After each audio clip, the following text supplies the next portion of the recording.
അല്ലാഹുവിന്റെ ഹബീബ് പറഞ്ഞു, കാന റജുലുൻ ഫീ ബനി ഇസ്രായീൽ, ഇസ്രായേൽ സമൂഹത്തിൽ ഒരു ആബിദ് ജീവിച്ചിരുന്നു. യുഖാലു ലഹു ജുറൈജ് റളിയല്ലാഹു അൻഹു. എന്തായിരുന്നു പേര് ആബിദിന്റെ? ജുറൈജ്.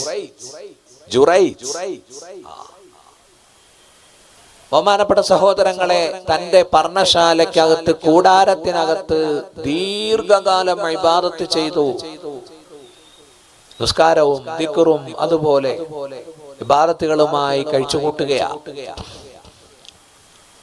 ജുറൈജിന്റെ കീർത്തി, ജുറൈജിന്റെ പ്രശസ്തി ലോകത്ത് വ്യാപരിച്ചു. ഒരാള് എത്ര ഫേമസ് ആവുന്നോ അതിനനുസരിച്ച് അസൂയയും കൂടും. അല്ലേ? അസൂയ കൂടും. നമുക്കൊരു പണി കൊടുക്കണം. ഏറ്റവും നല്ല പണി ഏതാണെന്നറിയോ? ഒരാളെ ഇഷ്ടമില്ല, ഓടിക്കാനോ ഏറ്റവും നല്ല പണി എന്താണെന്നറിയോ? ഏതാ? ഒരു പെണ്ണുമായിട്ട് ബന്ധപ്പെടുത്തി ഒരു പ്രസ്താവന നടത്തിയാൽ മതി. അല്ലാഹു കാക്കട്ടെ. ജുറൈജ് നമസ്കരിച്ചു കൊണ്ടിരിക്കുമ്പോ ഉമ്മ വന്നു, യാ ജുറൈജ്. അനക്കവില്ല. ഉമ്മി വസലാത്തി.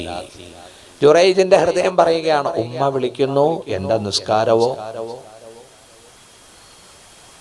രണ്ടാമതും ഉമ്മ വിളിച്ചു, യാ ജുറൈജ്. അപ്പോഴും ജുറൈജിന്റെ മനസ്സിൽ ഉമ്മി വസലാത്തി, എന്റെ നിസ്കാരം പോവുമല്ലോ.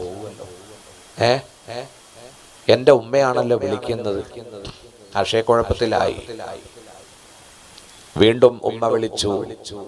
മൂന്നാം തവണയും യാ ജുറൈജ്.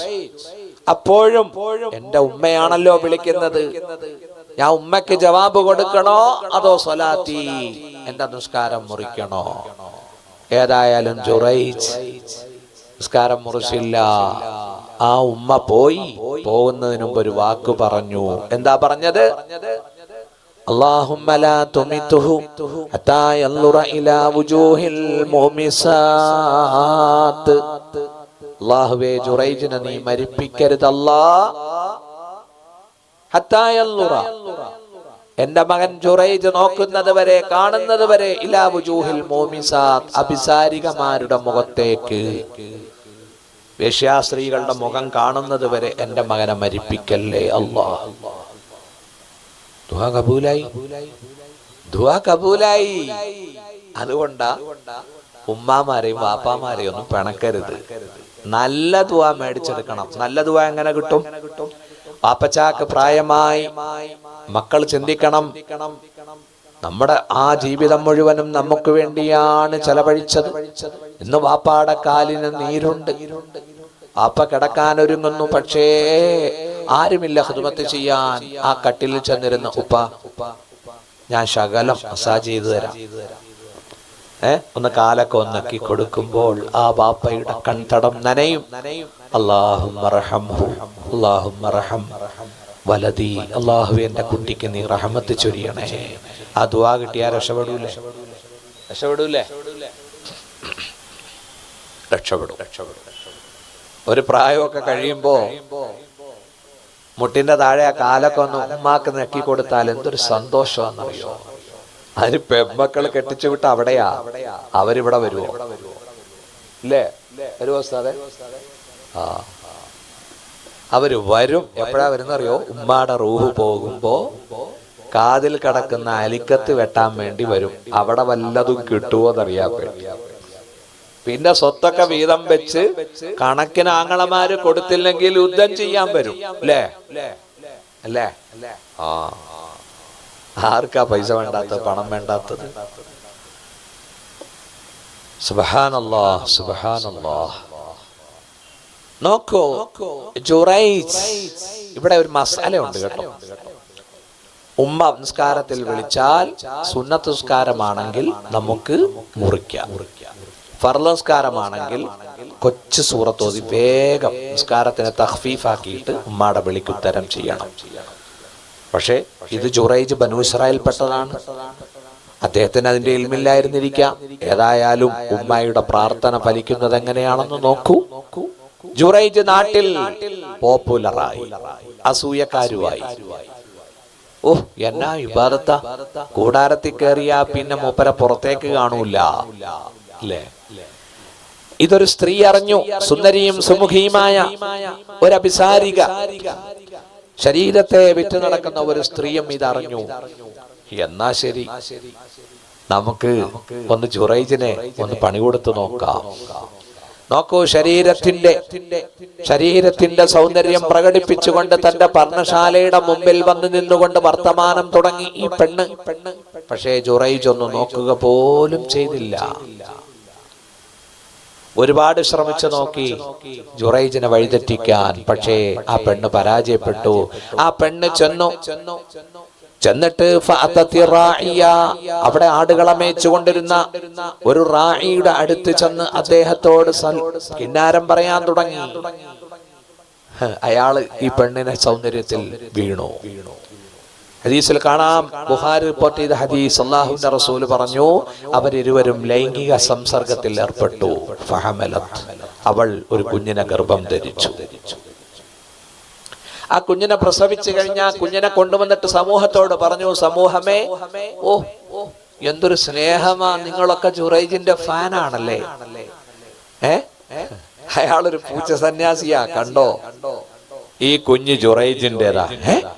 ജനങ്ങളെല്ലാം ഞെട്ടി വിറച്ചു. ഇന്നിപ്പോ അമേരിക്ക കുറെ പേരുടെ പേര് പുറത്തുവിടാൻ പോവുക. നമ്മുടെ നാട്ടിൽ വല്ല പൂച്ച സന്യാസി ഉണ്ടോന്ന് ഇന്നറിയാം. എന്തോ ഒരു ചിരി ഉണ്ടല്ലോ ഇവിടെ മുഖത്ത്. ഇന്നറിയാം.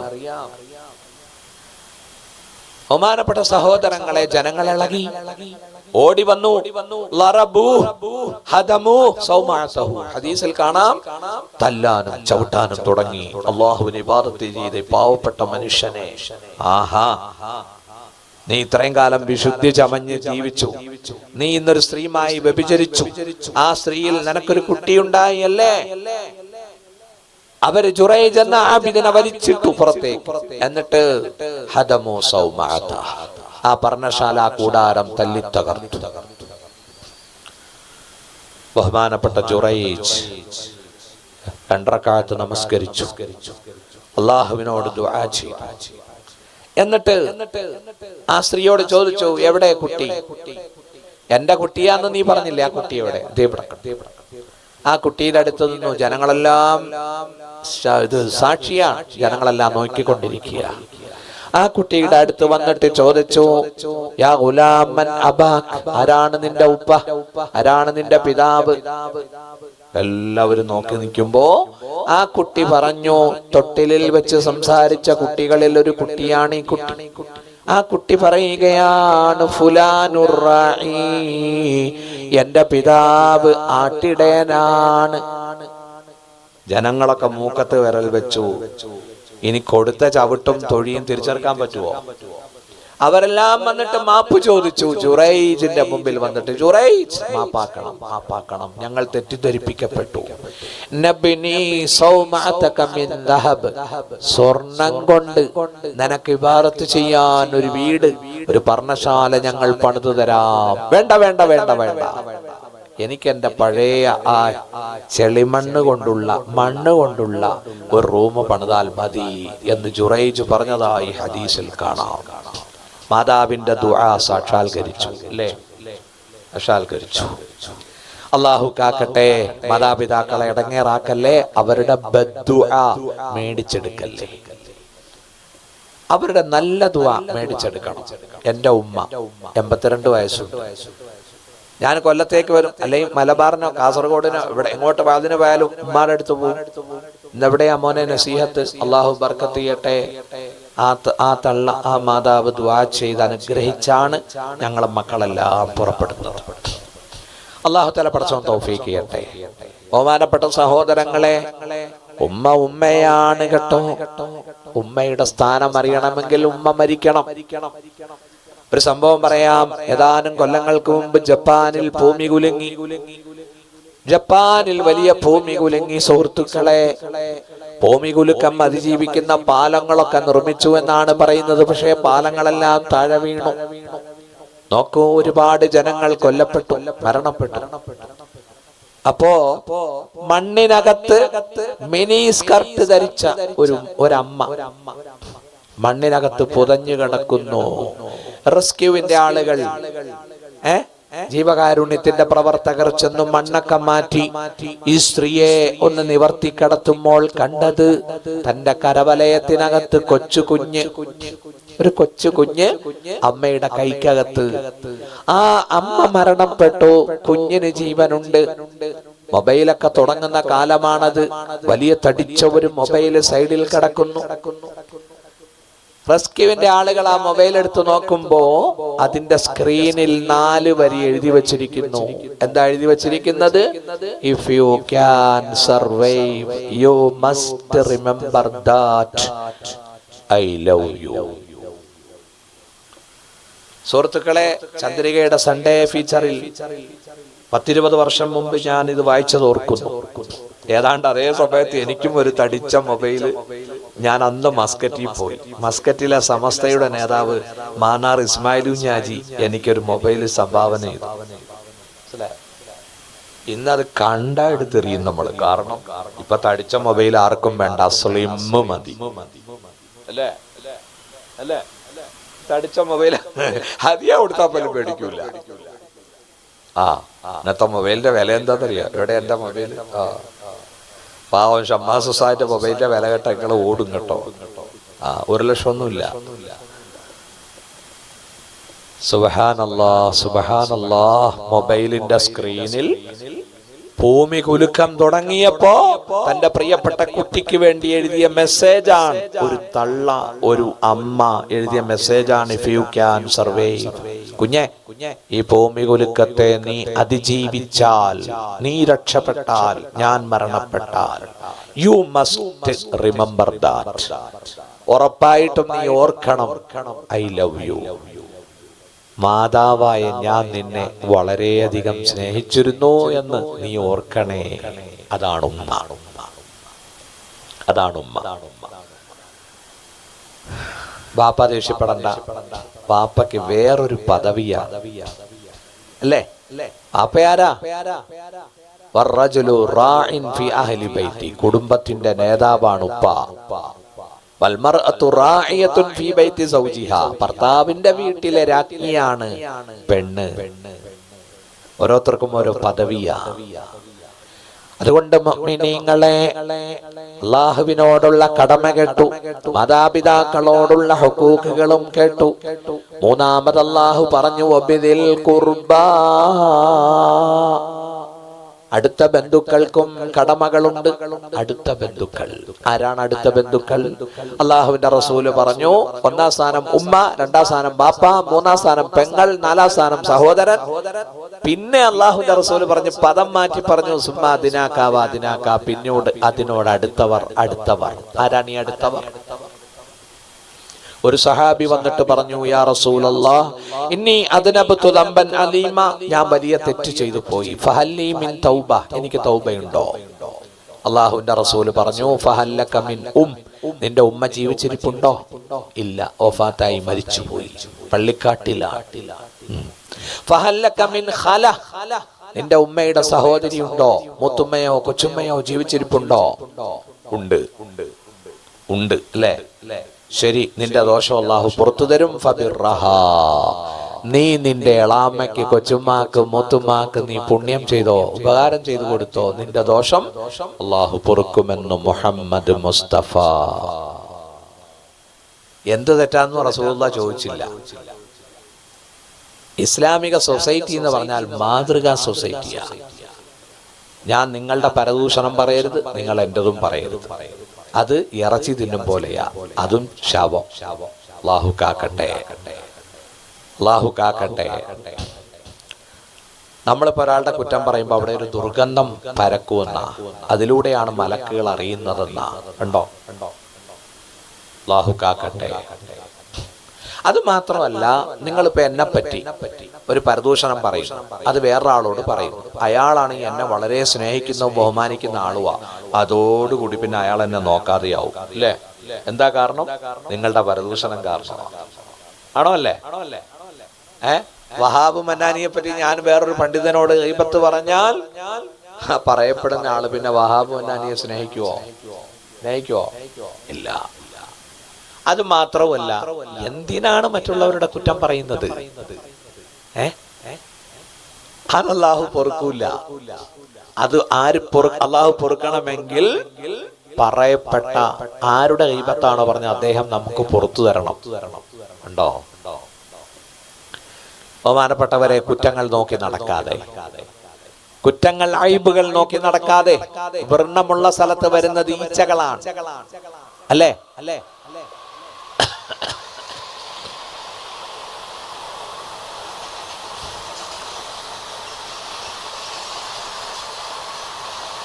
എവിടെയാണോ വ്രണമുള്ളത്,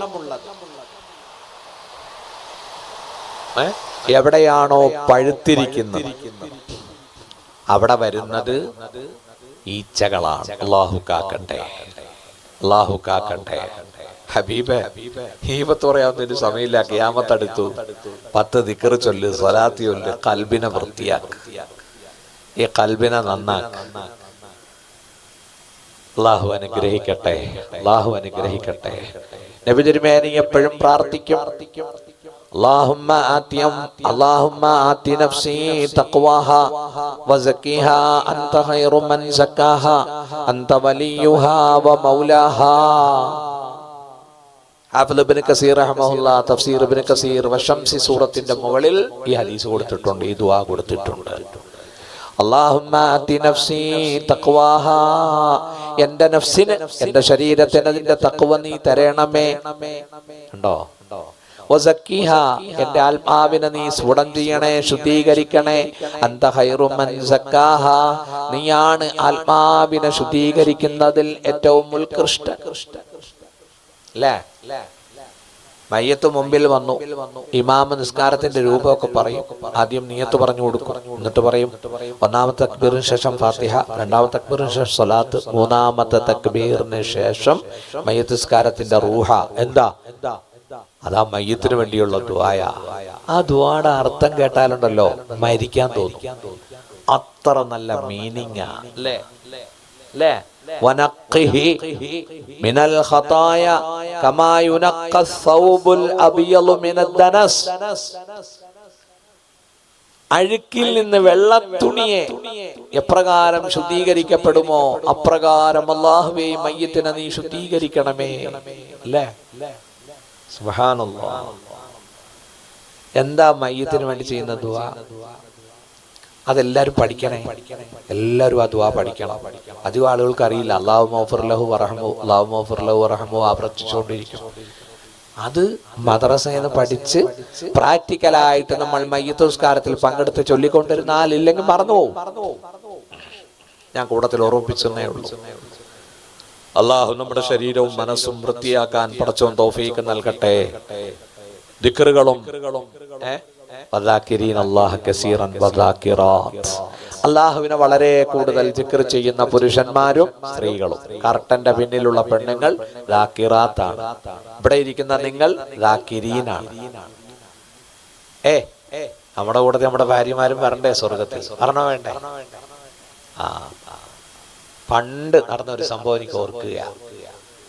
ഒരു മദ്രസ മുഅല്ലിം ഞങ്ങളുടെ കൂട്ടത്തിലുണ്ടായിരുന്നു. അദ്ദേഹത്തിന് കുറെ കടങ്ങളൊക്കെ കയറി. അപ്പോ ഞങ്ങള് ആ മേഖലയിലെ ഉസ്താദന്മാരെന്ത് ചെയ്തു, ഈ ഉസ്താദിനെയും കൂട്ടി അവിടെ അടുത്ത് കോട്ടയം മെഡിക്കൽ കോളേജിന്റെ അടുത്ത് പിന്നെ സ്കാനിങ് നടത്തുന്ന ഒരു സഹോദരനുണ്ട്. അദ്ദേഹത്തിന്റെ അടുത്ത് കാര്യം പോയി പറഞ്ഞു. 100-200 കിട്ടിയിട്ട് വല്ല കാര്യമുണ്ടോ? അല്ലേ? കൊടുക്കാതെ നല്ലൊരു കനപ്പെട്ട സംഖ്യ കൊടുത്താൽ അതൊരു നിധിയ. അദ്ദേഹം ഞങ്ങളെ സ്വീകരിച്ചു, ചായയൊക്കെ തന്നു. എന്നിട്ട് പറഞ്ഞു, ഒരു എമൗണ്ട് പറഞ്ഞു, ഇത് ഉസ്താദ്. എന്നിട്ട് ഭാര്യയെ വിളിച്ചു, എടി ഞാൻ മാത്രം സ്വർഗത്തിൽ പോയാൽ പോരല്ലോ, നീയും പറ നിന്റെ പങ്ക്. ഭാര്യയും ഒരു സ്വതക്ക നിയത്ത് ചെയ്തു. ആ 2 ഫണ്ടും കൂടി ഉസ്താദിന് കിട്ടി. പക്ഷെ അദ്ദേഹം അടുത്ത കാലത്ത് അറ്റാക്കായി മരിച്ചു. ആ ഉസ്താദിന്റെ ദുആ ഇന്നും ആ കുടുംബത്തിന് കിട്ടുന്നുണ്ട്. ഉണ്ടോ ഇല്ലേ? നോക്കൂ, ഞങ്ങളുടെ പള്ളിയിലെ മുഅദ്ദിൻ റോഡ് വിള അബ്ദുള്ള മുസ്ലിയാർ, അദ്ദേഹത്തിന് ഒറ്റ മോനാ ഉള്ളു, മുഹമ്മദ്, 27 വയസ്സ്, ആലുവയിലാ ജോലി. എന്നും ബസ്സിൽ പോകുന്ന കുട്ടി മിനിഞ്ഞാന്ന് ബൈക്ക് എടുത്ത് പോയി, ആക്സിഡന്റ് ഉണ്ടായി.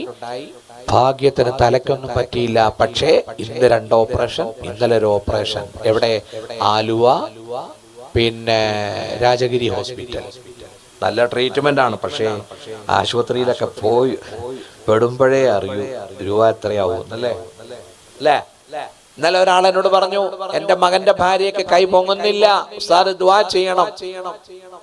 അപ്പൊ നമ്മൾ സുബഹി കഴിഞ്ഞ് ബഹുമാനപ്പെട്ട കൊച്ചുതങ്ങൾ, ബഹുമാനപ്പെട്ടവർക്ക് കൊണ്ട് ഫാത്തിഹ ഓതി നമ്മൾ ദുആ ചെയ്യുമ്പോഴാണ് ഇതുപോലത്തെ ദുആകളെല്ലാം നമ്മൾ ഉൾപ്പെടുത്തുന്നത്.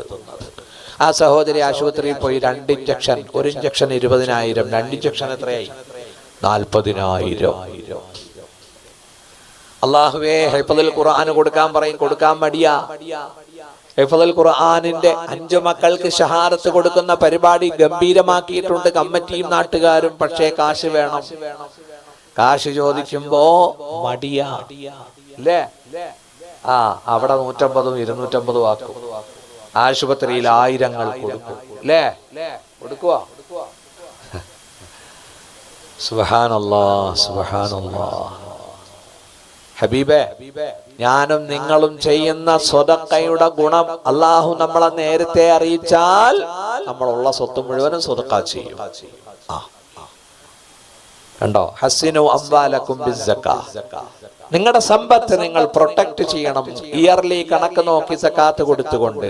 ആരെങ്കിലും സക്കാത്ത് കൊടുക്കുന്നോ? മുതലാളിമാര് കൊടുക്കുന്നൊക്കെ ചക്കാത്താണ്. വരുന്നവർക്കെല്ലാം 100 വീതം പാസ്സാക്കും അല്ലേ. പാവപ്പെട്ട ദരിദ്രൻ 10 പേരെടുത്ത് ചെല്ലുമ്പോ 1000 രൂപ കിട്ടും.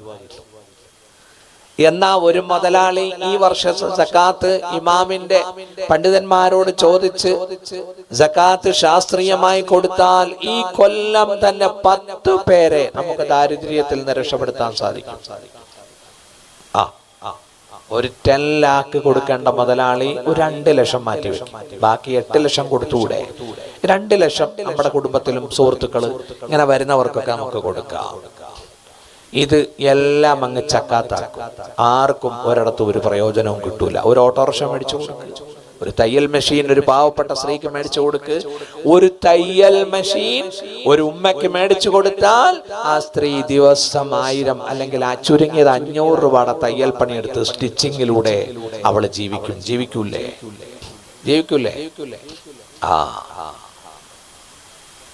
തന്നാൽ കരേറ്റേണ്ടവരെത്ര പേരോ താഴത്ത് പാഴ്ചേറ്റിൽ അമർന്നിരിക്കെ താനൊറ്റയിൽ ബ്രഹ്മപദം കൊതിക്കും. തപോന്നിരിക്കെന്തൊരു ചാരിതാർത്ഥ്യം. കണ്ടോ?